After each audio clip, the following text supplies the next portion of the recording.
এয়া হৈছে 25 বছৰীয়া এনিভাৰ্চাৰী পালন কৰিবৰ কাৰণে প্ৰিপেয়াৰেশ্যন। এনেকৈ চাদৰ ওপৰত সন্ধিয়া আয়োজন কৰা অতিথিসকলৰ বাবে চাদখন সুন্দৰকৈ সজাই পৰাই তোলা হৈছে। আৰু দাদাই ইয়াতে নাওখনত ফুলবিলাক দিছে যাতে দেখিবলৈ আৰু ধুনীয়া হয়। ইয়াত ধুনীয়াকৈ লাইন লাইনকৈ চেয়াৰবিলাক পাৰি দিয়া হৈছে আৰু ওপৰত এনেকৈ লাইট টানি দিয়া হৈছে। সন্ধিয়া বহুত বেছি ভাল লাগিব।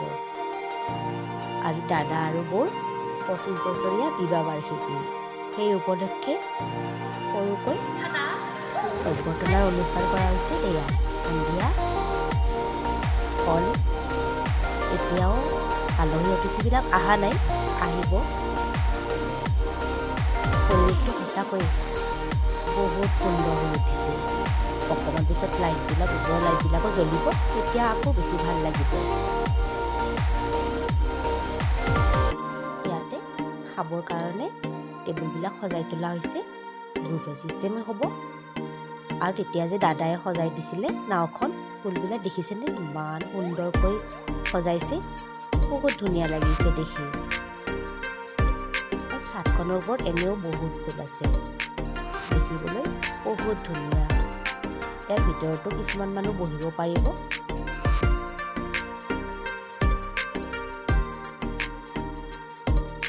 দেখিছেনে পৰিৱেশটো? অকণ পিছত আকৌ সজীৱ হৈ উঠিব। এয়া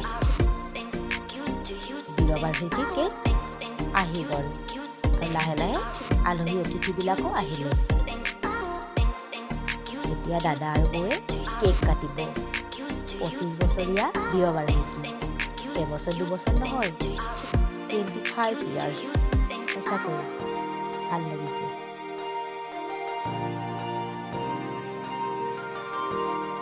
কেক কটা পৰ্ব শেষ হ'ল। এতিয়া আলহী অতিথিবিলাকে খাব লৈছে। খোৱাত ঠিকে আছে, দেই।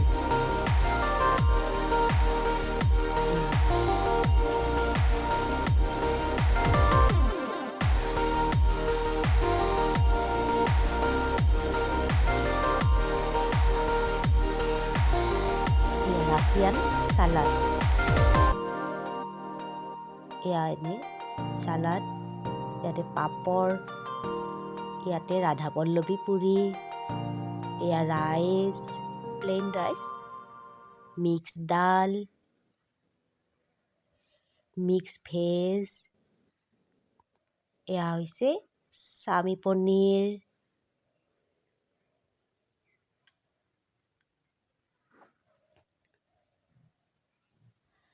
আৰু ইয়াতে ফটো ছেশ্যন আৰম্ভ হৈছে।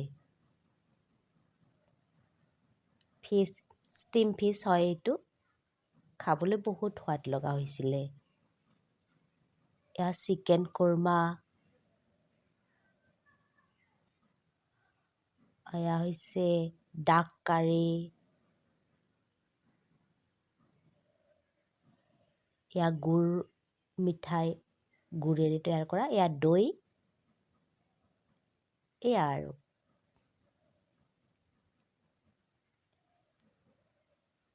পৰিৱেশটো বহুত সুন্দৰ লগা হৈছে। এয়া ওপৰত লাইটবিলাক জ্বলিছে, তেতিয়া দেখুৱাইছিলোঁ যে, সঁচাকৈ বহুত ধুনীয়া লগাইছে। আৰু এয়া ফটো ছেশ্যনটো থাকিবই। ইমান ধুনীয়া পৰিৱেশত কোনে ফটো নুঠিব বাৰু।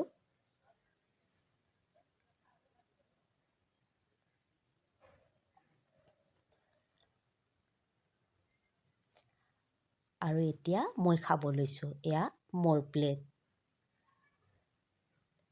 খাই বৈ উঠি এতিয়া আলহী অতিথিও গ'ল। এয়া 25 বছৰীয়া বিবাহ বাৰ্ষিকীৰ সমাপ্তি ঘটিলে। Bye bye.